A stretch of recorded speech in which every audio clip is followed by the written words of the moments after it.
Hey Mikey, would you check out a place that's referred to as the Bone Church because it holds the skeletal remains of over 50,000 people? Oh, jeez, Mr. Death. I don't know. Like, would my parents be with me, or would it be during the day, or would it be at night, or like, I don't know. It's just Hey Lucy, would you go? Oh, yeah. Yeah. Well, on this episode of Postcards from the Fringe, BT takes us on a storytime adventure through his explorations of a bone church called the Sedlec Ossuary. It's located in Kutna Hora in the Czech Republic. Let us know in the comments some creepy places that you want to explore. Give this show a thumbs up, subscribe to support, and watch more videos like this at www.deathscience.tv. And now, this evening's postcard. Death is always around us, and never far from our minds. It's the root of all neurosis, if you believe Sheldon Solomon, an experimental psychologist who specializes in the study of death anxiety. But few places in the Western world really celebrate death, and fewer still decorate with the remains of corpses.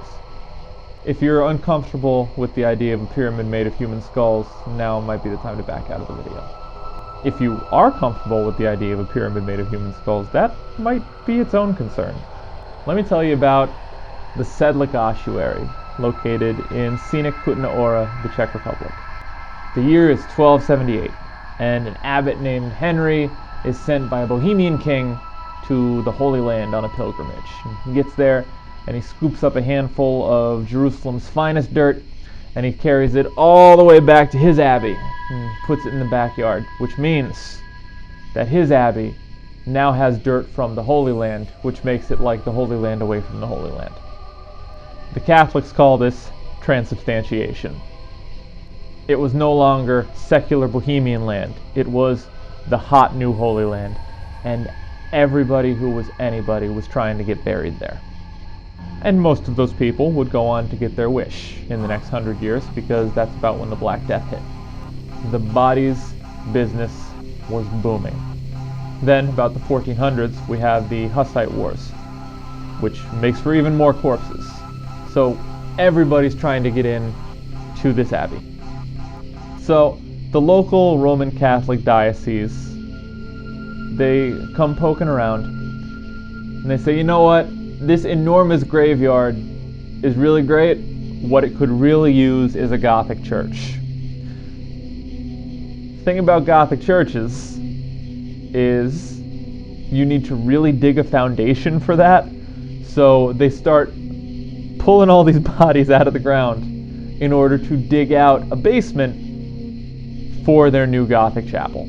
And then once the foundation was established and the basement was built, that's where they put all the bodies. So they're not really buried anymore. They're all these disinterred, faithful corpses that are just kind of sitting in the basement of the church. But the church is still on Holy Land, so they're still technically getting what they wanted. It's just not a long-term sustainable solution.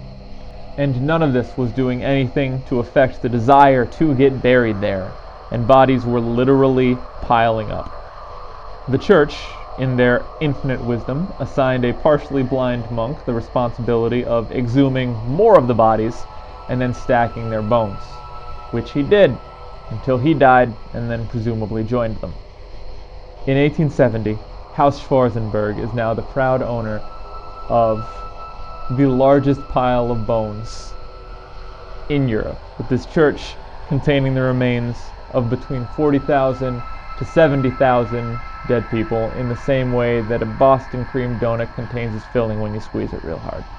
Somehow, they're the first ones in the history of this church that recognizes that something has to be done about this. So they decide to hire a woodcarver for some reason to put the bones in order. The woodcarver fancied himself an artist rather than a craftsman, and he worked with the materials available, and thus the Sedlec Ossuary as we know it was born. Now, when I was there, it was incredible. I had never had the opportunity to touch an actual human skull before, like without skin on it. You weren't supposed to, but like they weren't watching real close. It's not like they had cameras or anything.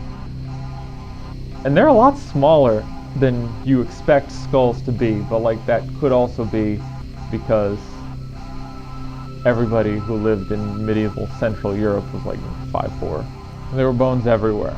There were these bone pyramids that just were stacked all the way to the roof, and there were these ridiculous bone chandeliers hanging from the ceiling.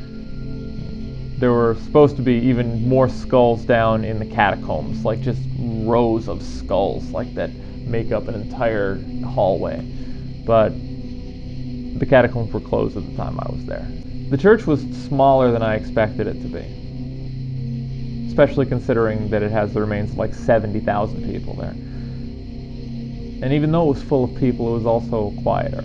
Like normally when you go to tourist traps, everyone is just screaming all the time. Nobody was screaming in the Sedlec Ossuary. It carried its own reverence with it, whether that was because it was a church or because it was just so chock full of dead people. It's the kind of place that you can't get too loud. There's something about it won't let you. There's something reverent, something awesome about the sheer volume of upcycled dead people that they stashed in that little Chechen church. If you're ever in that neck of the woods, I can't imagine why you would be in that neck of the woods, because there's nothing else there.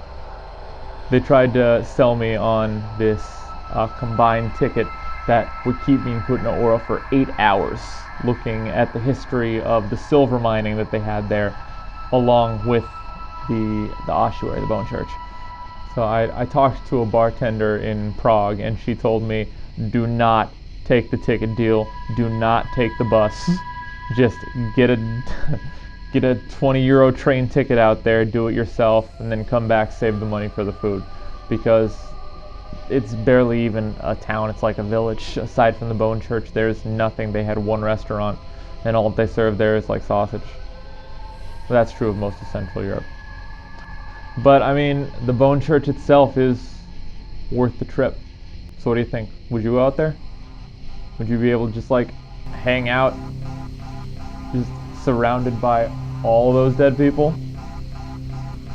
Let us know in the comments. Let us know if you've ever been there, what you thought. Did you see, was more of it open? Did you get a chance to go down to the catacombs? Tell us about it. That about wraps it up for this episode of Postcards from the Fringe. I'm BT. This is in collaboration with Death Sciences. Check out the rest of our videos at www.deathscience.tv. And get the full story from my travel blog at www.bastardtravel.com. See you next time. Thanks for joining us at www.deathscience.tv. We hope you enjoyed and have been inspired from this episode of Postcards from the Fringe with BT Chieftain. You can find and support his adventure blog at www.bastardtravel.com. Let us know in the comments, would you dare venture through the Sedlec Ossuary where there's skeletal remains of over 50,000 people? Till next time, stay creepy and stay curious.